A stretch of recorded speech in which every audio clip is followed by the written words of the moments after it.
Quetta, Pakistan, 14th of February 2000. Dear family, I hope you all are alright. I got accepted into Afghanistan. I leave within 4 days. I am now officially a Taliban member. This government rules 90-something% of the country. I will go to a madrasa. A madrasa is a full place of learning. I will learn to read the Quran in Arabic, its original language, learn to understand and interpret how it's meant to be understood, learn hadiths, learn about the Middle Eastern history, all the past prophets, civilizations, etc., Islam in general. I will spend 1 month in the madrasa, then 1 month in the front lines getting experience. So 1 month learning, then 1 month fighting, and then keep on changing.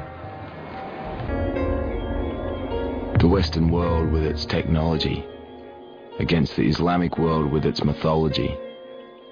So do not weep upon your brother. Do not have fear now for your mother. To not to love, for this is best, lest worldly burdens grow upon you and fest.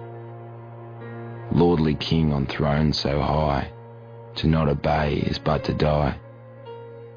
Mohammed's food you shall be fed, to disagree so off with your head. The Muslim world will be the next, to put this earth to its test.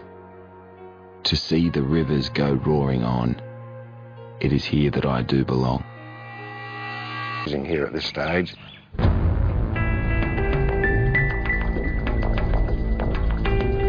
David Hicks was training with an Islamic fundamentalist paramilitary organisation called Lashkar-e-Taiba, or Army of the Pure. The Pakistani army was using them to fight a guerrilla war against Indian forces in Kashmir. Kashmir, 10th of August 2000. Dear family, we were guests of the Pakistan army. We stayed for 2 weeks. At the line of control, there is a controlled war between India and Pakistan. Every night there is an exchange of fire. I got to fire hundreds of rounds.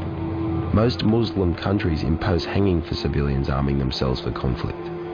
There are not many countries in the world where a tourist, according to his visa, can go to stay with the army and shoot across the border at its enemy, legally.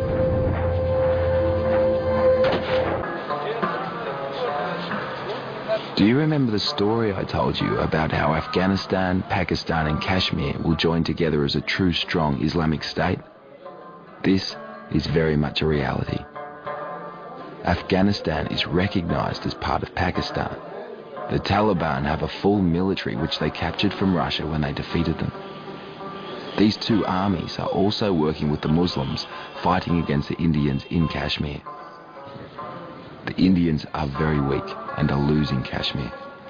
The Muslims capture more land daily. Looking at this situation, this Islamic State is nearly completed. I'm seeing lots and more to come, so I'll write again. In the way of Islam, Afghanistan is the best in the world. Not perfect, but you couldn't find better. The government are complete true Muslims who run the country by strict Islamic law, the way Islam should be. The Quran is the law book, and you don't see anything un-Islamic out in public. The death sentence, according to our prophets, exists, and all Islamic punishments. There is no crime, etc. Kandahar, 10th of August 2000. Dear Father, here in Afghanistan they have 2 years of training under the Arabs, from being a frontline soldier to intelligence work, spy work, and it's on a professional level. They also teach you politics, so basically it's a centre for causing an Islamic revolution, and they give the training to practically apply it. That's a grenade. If this thinking and training spread throughout the Muslim world, the Western Jewish domination is finished. So we live under Muslim rule again, true Islam. Not what you see today in Saudi Arabia or other so-called Muslim countries. The reality is that the Muslims of the world as a whole today are far from that capability. The Jews are so desperate to keep Muslims not only away, but even think bad of Taliban or Osama bin Laden. Such is the powerful weapon of propaganda. This is why you hear so many strange but untrue stories. The reason for telling you all this is because you said some strange stories on the phone to me. And I know that only comes from the Jews' propaganda war machine. You once told me that I listen to anything I hear. But now who's talking? I don't believe everything I hear. So I think David's told me off in his way there. سوال مدنی بوده که باید تو جوانایی که از جامعه پیشرفته میای در افغانستان و اینجا آدم کشی و گپا میکنه کمک نمیکنه، چی علت برش پیدا میشه و یا چی انگیزه بر از اینا پیدا میشه که میای در تو یک کشور از اینکه کمک بکنه خرابی میکنن در اینجا. And I do believe in my heart that David would have possibly stayed here and helped in some way once all this conflict was over. Just my thoughts. یک مسئله دیگه هم بوده به ادامه صحبت ما که فرضاً در استرالیا که ما نسبت به مملکت استرالیا معلومات داریم تا جایی را در تلویزیون و دیجیتال میگفا ما زندگی مردم استرالیا را دیدیم.